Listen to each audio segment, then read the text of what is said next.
Hey everyone, welcome back for another deep dive. And today, oh boy, today we're going deep into the world of celebrity encounters and all the drama that comes with it. Buckle up. Yeah, you said it. We're talking about that recent, the clash between Elvira, the Mistress of the Dark herself, and pop star Ariana Grande. Oh, yeah. It's a juicy one. It is, isn't it? It's gotten a lot of people talking, and we're going to try to get to the bottom of it, so. To set the stage, Elvira, she was at Knott's Scary Farm, right? Right. And she starts telling this story about an encounter she had with Ariana Grande like 7 years ago. 7 years ago. Yeah, way back when. Apparently, Grande requested 21 tickets to Elvira's show. Huh. Showed up with a whole entourage. Wow, 21 tickets. I know, right? Like a whole crew. But then, according to Elvira, Grande refused to take a picture with her, and then, get this. That bounced before the show even started. Right away. Yeah.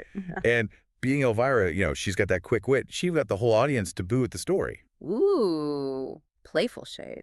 Total playful shade. Yeah. But it definitely got people's attention. I bet. You know, Elvira's whole persona is built on humor, and she's not afraid to push some buttons. Exactly. Like, is she serious? Is she just playing it up for the crowd? It's hard to tell. It's all part of the Elvira mystique, right? But then we have Grande's side of the story. Right. Because Grande, she didn't just let it slide. She fired back on Instagram, saying she has absolutely no memory of even meeting Elvira. Interesting. Yeah, and she attributed it to having a pretty severe anxiety attack that day. She even mentioned how, around that time, she was really struggling with crowds, especially after the Manchester Arena bombing. Oh, right. That was a really traumatic time for her. Absolutely. So this brings up a really interesting point about the impact of trauma on memory. Yeah, trauma can really mess with how you remember things. It's not always a simple case of choosing to forget. Sometimes your brain just doesn't process things the same way. That's so true. So, is it possible Grande genuinely doesn't remember, even if it happened the way Elvira said? It's definitely possible, and I think it's a good reminder that we can't always judge someone's actions without understanding their internal state. Yeah, we're only seeing the surface, right? Exactly. And in this case, Grande's past trauma could be a huge factor in how she reacted or didn't react 7 years ago. Right. But, this isn't the first time Grande's been in the hot seat, so to speak. I mean, there was the whole I Hate America Donut thing. Oh, yeah. And that time, YouTuber James Charles called her the rudest celebrity he'd ever met. Uh-huh.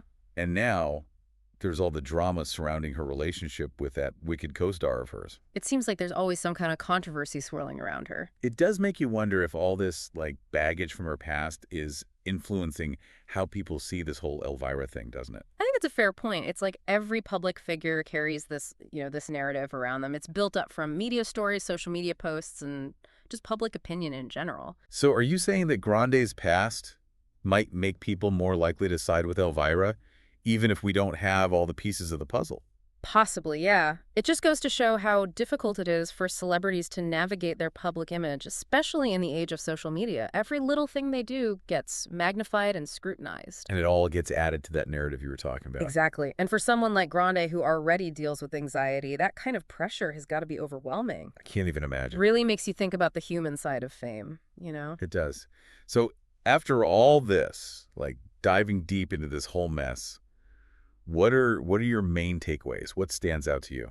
Well, I think the biggest takeaway is that judging public figures based only on their actions without understanding the full context can be really misleading. Yeah. We need to consider their past experiences, their mental state, all of it. It's not always black and white. Right. Absolutely. And I think this whole situation also shows just how powerful public scrutiny can be and how narratives, whether they're true or not, can really shape our perceptions. Yeah, it's a lot to unpack, isn't it? It is. Well, this has been a wild ride, hasn't it? And now I'm really curious to hear what all of you think about this.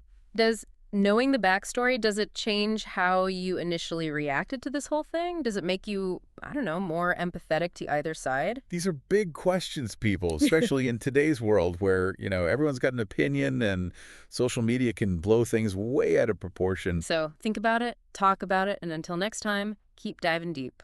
We'll see you then.